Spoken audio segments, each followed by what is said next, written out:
Hey everybody, welcome to another episode of Classes of Mail. My name is Alan Gigax, and today begins Season 2 of the Classes of Mail podcast. This is a new era because my needs as a podcast host have changed. This episode is also late because I recorded Articles 13 and 14 of the JCAM, and it turned out that my recording crashed and dropped out, and I had no idea. So I have a new setup now. I'm still recording on the Chromebook, but now I have a tablet that I use to read the JCAM so that I can see that the episode is recording while the JCAM is open. Real professional voiceover artists use iPads in order to read their scripts, and so that's essentially what I'm doing here because I am very professional. Well, all right, you already know enough not to believe that. But regardless, going forward, the change is going to be that I'm no longer going to drop episodes on a set schedule. I'm going to drop episodes essentially just whenever I can, and I'm going to focus more on reading the JCAM because most of the educational topics that I've wanted to cover, I have already covered, and just for my own personal career as a steward and a carrier, I want to get through the contract and understand it better. So that's what we're going to focus on. And also no more combined episodes. Since I'm not strictly adhering to the one-a-week schedule, I'm just going to drop them as I record them, and there's no reason to combine like this Article 13 and 14. I'm just going to do Article 13 and then post that. So, let's get started. Article 13. Oh, all right. Already I have to rearrange here a little bit. See, a professional would not let you hear that. But we're in this together, so you're going to hear it. All right, here we go. Article 13 covers the assignment of ill or injured regular workforce employees.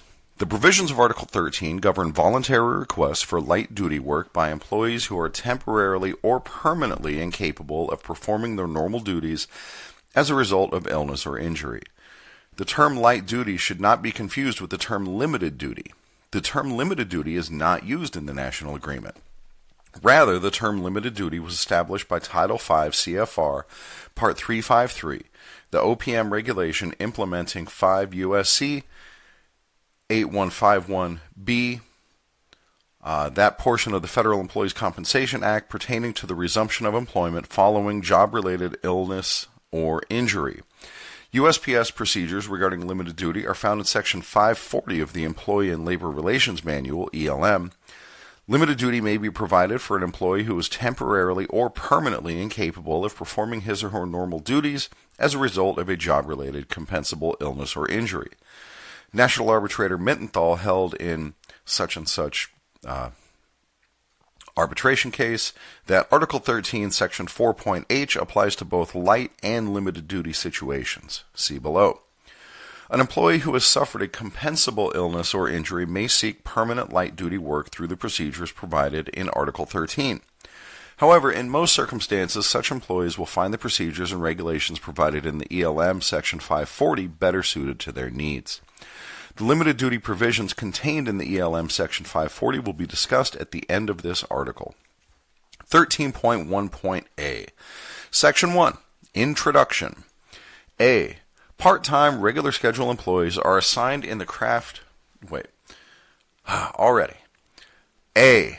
Part-time regular schedule employees assigned in the craft unit shall be considered to be in a separate category.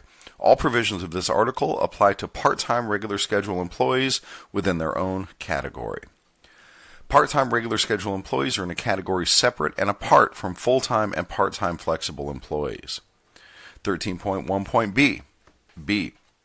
The U.S. Postal Service and the Union, recognizing their responsibility to aid and assist deserving full-time regular or part-time flexible employees who, through illness or injury, are unable to perform their regularly assigned duties, agree to the following provisions and conditions for reassignment to temporary or permanent light duty or other assignments. It will be the responsibility of each installation head to implement the provisions of this agreement within the installation after local negotiations. As discussed below, Article 30.B, 15, 16, and 17 allow for the identification of light-duty assignments during local implementation. However, the fact that no agreement has been reached does not prevent an eligible employee from requesting available light duty. 13.2.A. Section 2. Employees' request for reassignment. A. Temporary reassignment. Any full-time regular or part-time flexible employee recuperating from a serious illness or injury and temporarily unable to perform the assigned duties may voluntarily submit a written request to the installation head for temporary assignment to a light duty or other assignment. The request shall be supported by a medical statement from a licensed physician or by a written statement from a licensed chiropractor stating, when possible, the anticipated duration of the convalescence period. Such employee agrees to submit to a further examination by a physician designated by the installation head if that official so requests. The following requirements apply to an employee seeking temporary reassignment to light-duty work. Any full-time regular or part-time flexible employee may request temporary light duty regardless of length of service. The request must be submitted in writing. The request must be supported by a medical statement from a licensed physician or by a written statement from a licensed chiropractor. The employee bears any cost connected with the statement required under this section. The employee must agree to submit to a further examination by a physician designated by the installation head, if requested. The Postal Service will be responsible for any costs when it requests a second medical examination. The employee may specifically seek light duty or may seek other assignment within his or her medical limitations. 13.2.B.1. B. Permanent reassignment.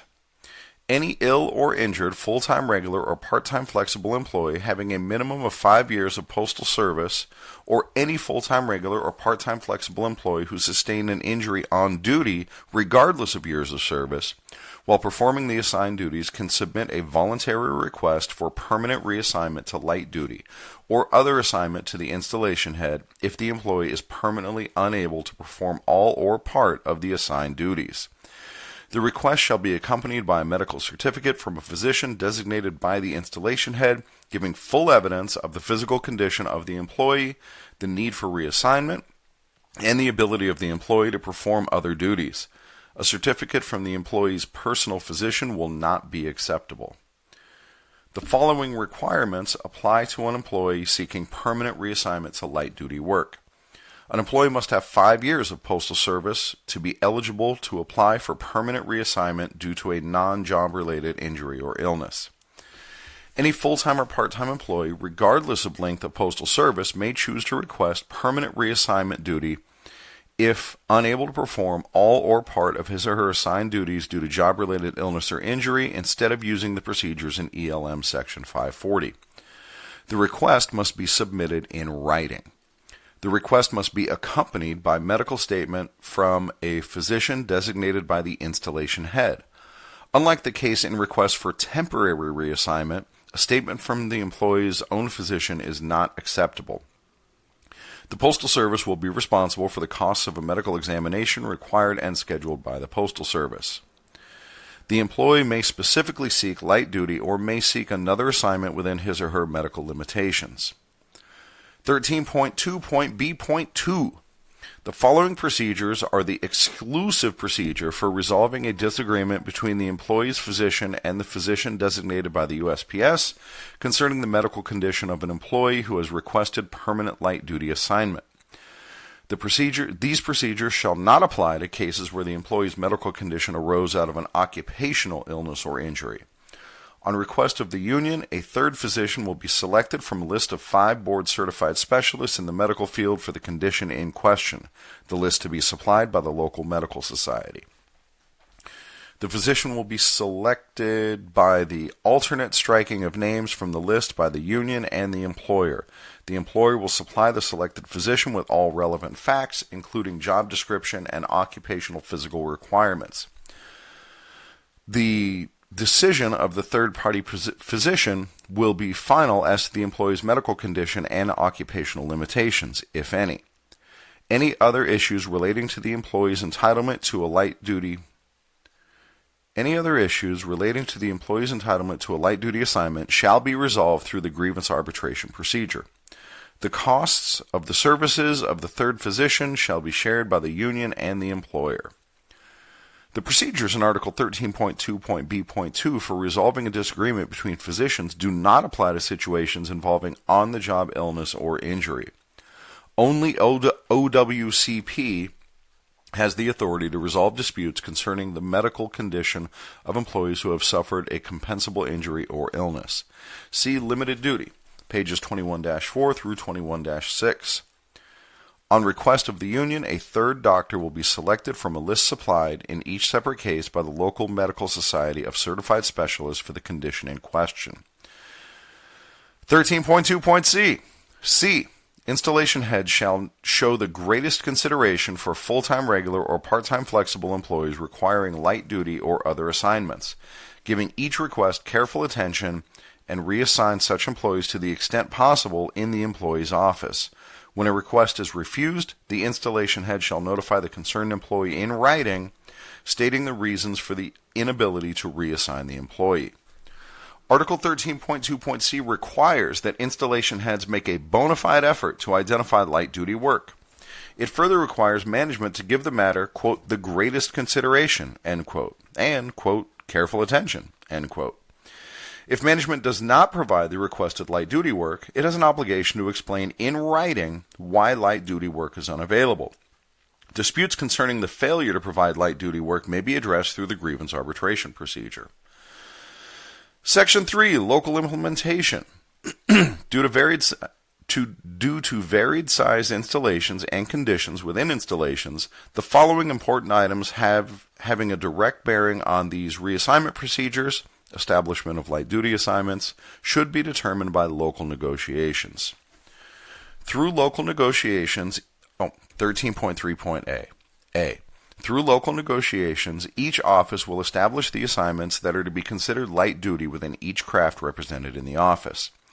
These negotiations should explore ways and means to make adjustments in normal assignments, to convert them to light duty assignments without seriously affecting the production of the assignment. B. Light duty assignments may be established from part-time hours to consist of 8 hours or less in a service day and 40 hours or less in a service week. The establishment of such assignment does not guarantee any hours to a part-time flexible employee. C. Number of light-duty assignments. The number of assignments within each craft that may be reserved for temporary or permanent light-duty assignments, consistent with good business practices, shall be determined by past experience as to the number of reassignments that can be expected during each year, and the method used in reserving these assignments to ensure that no assigned full-time regular employee will be adversely affected, will be defined through local negotiations. The light-duty employee's tour hours, work location, and basic work week shall be those of the light-duty assignment and the needs of the service, whether or not the same as for the employee's previous duty assignment. I got to pause here for a second. I keep paranoid checking the recording status to make sure that it's still recording, and when I do, I'm looking up from my tablet screen, and then I'm losing my place on my tablet screen. Dude, I'm definitely going to have to work on this setup. All right, moving on. Local implementation. Article 13.3, together with Article 30.b.15, 16, and 17, provide that the parties may discuss the following during the local implementation period. The number of light-duty assignments within each craft or occupational group to be reserved for the temporary or permanent light-duty assignment, Article 30.b.15. The method to be used in reserving light-duty assignments so that no regularly assigned member of the regular workforce will be adversely affected, Article 30.b.16. The identification of assignments that are to be considered light-duty within each craft represented in the office, 30.b.17. Article 13.3 provides that changes may be made in an employee's regular schedule and work location in order to accommodate a light-duty request. And there's a grievance citation here. National Arbitrator Mittenthal held in blah, blah, blah citation that full-time employees on light duty are not guaranteed 8 hours a day or 40 hours a week of light-duty work. They may be sent home before the end of their tour due to lack of work. 13.4.A, Section 4, General Policy Procedures. A. Every effort shall be made to reassign the concerned employee within the employee's present craft or occupational group, even if such assignment reduces the number of hours of work for the supplemental workforce.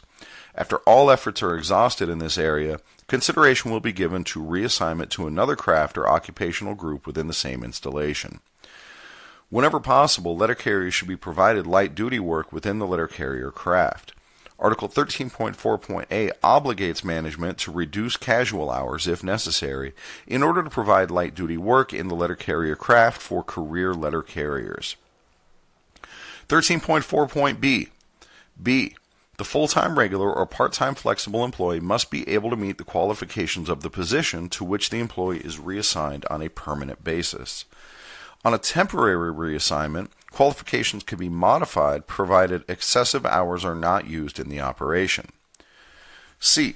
The reassignment of a full-time regular or part-time flexible employee to a temporary or permanent light-duty or other assignment shall not be made to the detriment of any full-time regular on a scheduled assignment or give a reassigned part-time flexible preference over other part-time flexible employees.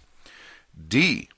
The reassignment of a full-time regular or part-time flexible employee under the provisions of this article to an agreed-upon light-duty, temporary, or permanent other assignment within the office, such as type of assignment, area of assignment, hours of duty, etc., will be the decision of the installation head, who will be guided by the examining physician's report, employee's ability to reach the place of employment, and ability to perform the duties involved. E. An additional full-time regular position can be authorized within the craft or occupational group to which the employee is being reassigned, if the additional position can be established out of the part-time hours being used in that operation without increasing the overall hour usage. If this cannot be accomplished, then consideration will be given to reassignment to an existing vacancy. F. The installation head shall review each light-duty reassignment at least once each year, or at any time the installation head has reason to believe the incumbent is able to perform satisfactorily in other than the light-duty assignment the employee occupies.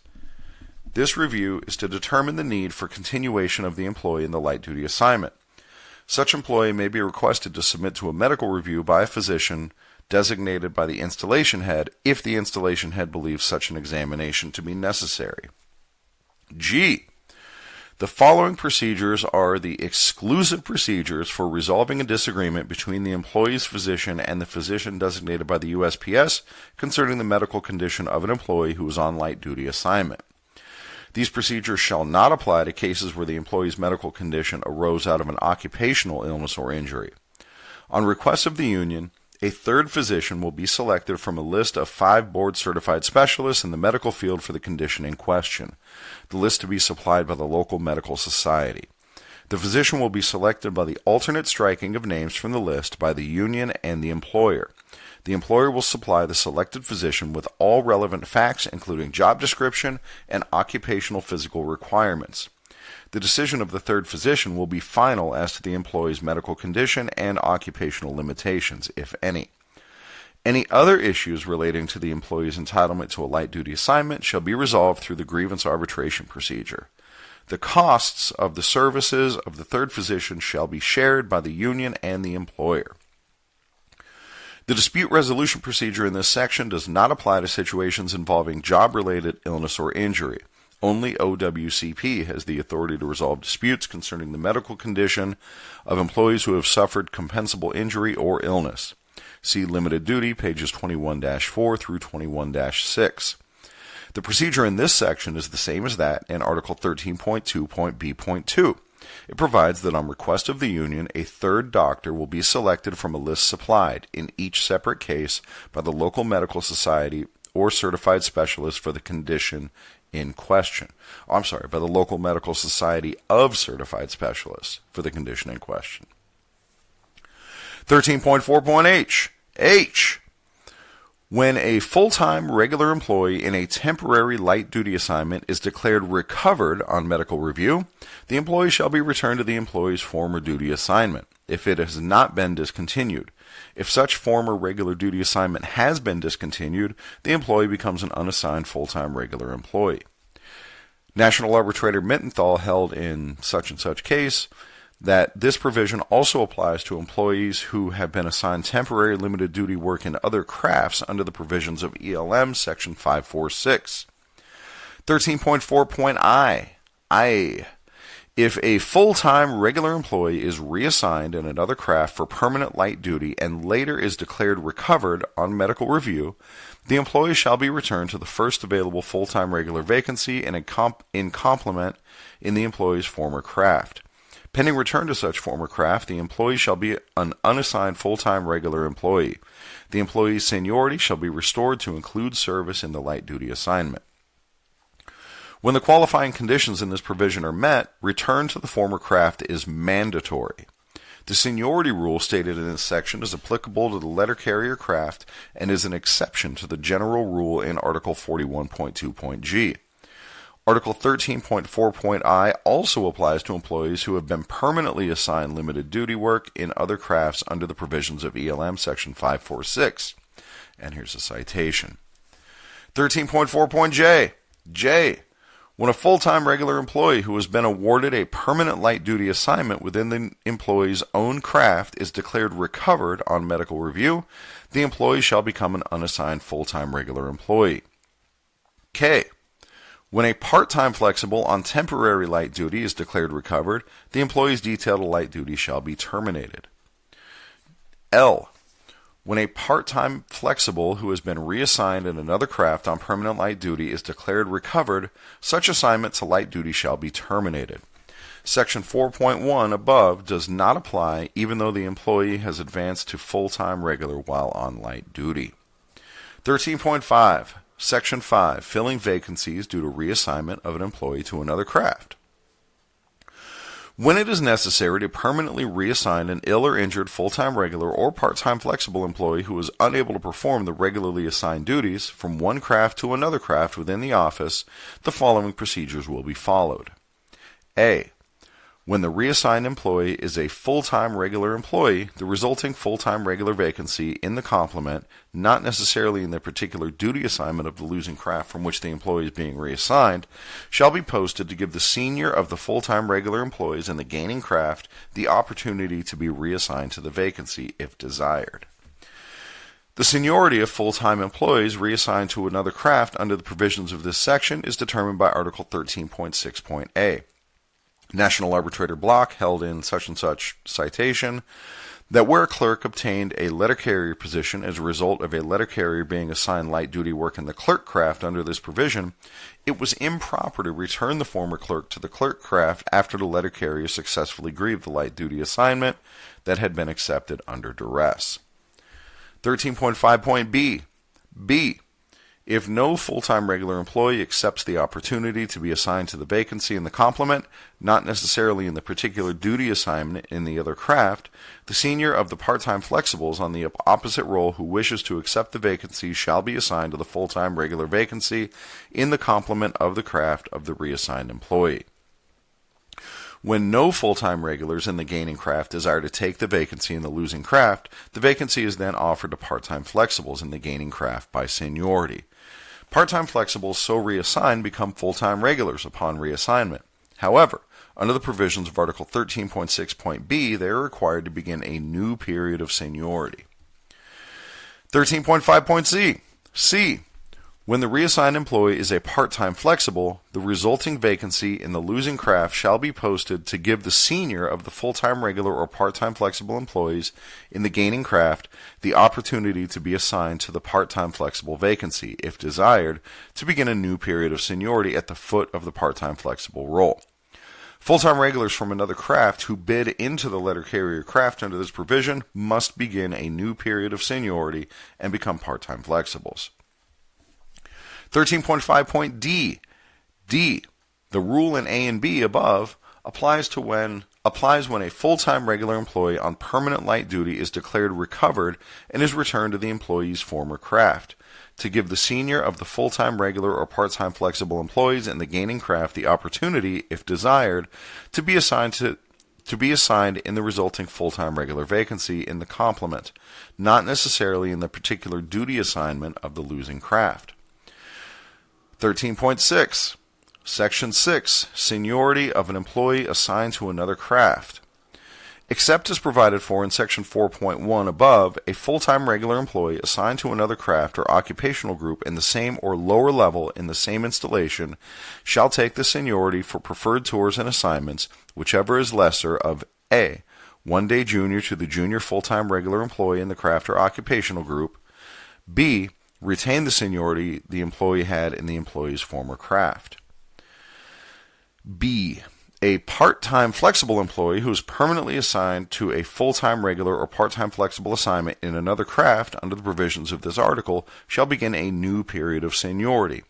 If assigned as a part-time flexible, it shall be at the foot of the part-time flexible role. The seniority of full-time regulars assigned to other crafts as a result of Article 13 is the lesser of the employee's own seniority or 1 day junior to the junior full-time employee in the craft to which assigned. This is an exception to Article 41.2.G.2. Bidding while on light or limited duty.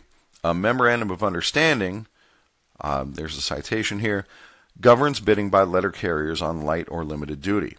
It provides, the following procedures will be used in situations in which a regular letter carrier, as a result of illness or injury, is temporarily unable to work his or her normal letter carrier assignment and is working another assignment on a light duty or limited duty basis, or is receiving continuation of pay, COP, or compensation as a result of being injured on the job, sick leave, or annual leave, or leave without pay, LWOP, in lieu of sick leave. A regular letter carrier who is temporarily disabled will be allowed to bid for and be awarded a letter carrier bid assignment in accordance with Article 41, Section 1.C.1, or, where applicable, in accordance with the provisions of a local memorandum of understanding, provided that the letter carrier will be able to assume the position within 6 months from the time at which the bid is placed. Management may, at the time of submission of the bid or at any time thereafter, request that the letter carrier provide medical certification indicating that the letter carrier will be able to perform the duties of the bid for position within 6 months of the bid. If the letter carrier fails to provide such certification, the bid shall be disallowed, and if the assignment was awarded, it shall be reposted for bidding. Under such circumstances, the letter carrier shall not be permitted to rebid the next posting of that assignment. C. If at the end of the 6-month period, the letter carrier is still unable to perform the duties of the bid for position, management may request that the letter carrier provide new medical certification indicating that the letter carrier will be able to perform the duties of the bid for position within the second 6 months after the bid. If the letter carrier fails to provide such new certification, the bid shall be disallowed and the assignment shall be reposted for bidding. Under such circumstances, the letter carrier shall not be permitted to rebid the next posting of that assignment. D. If at the end of 1 year from the placement of the bid, the letter carrier has not been able to perform the duties of the bid for position, the letter carrier must relinquish the assignment and shall not be permitted to rebid the next posting of that assignment. E. It is still incumbent upon the letter carrier to follow procedures in Article 41.1.B.1 to request notices that be sent to a specific location when absent. All other provisions relevant to the bidding process will also apply. Letter carriers who bid to a higher level assignment pursuant to the procedures described in the preamble and Part I, or maybe that's Part 1, bidding above, will not receive higher level pay until they are physically able to and actually perform the work in the bid for higher level position.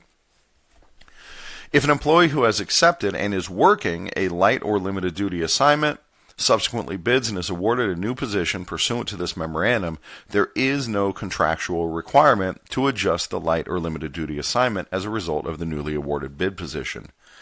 If, however, management determines that a new limited duty assignment is in order, the new assignment must comply with ELM Section 546.142 relative to the newly awarded bid position. Limited duty work is further addressed in Article 21.4 of the National Agreement. See JCAM pages 21-4 through 21-6. And that's it. If I shut up fast, we'll be under 30 minutes, and that sounds like a plan to me. So next time is Article 14, Safety and Health, and I will catch you guys then.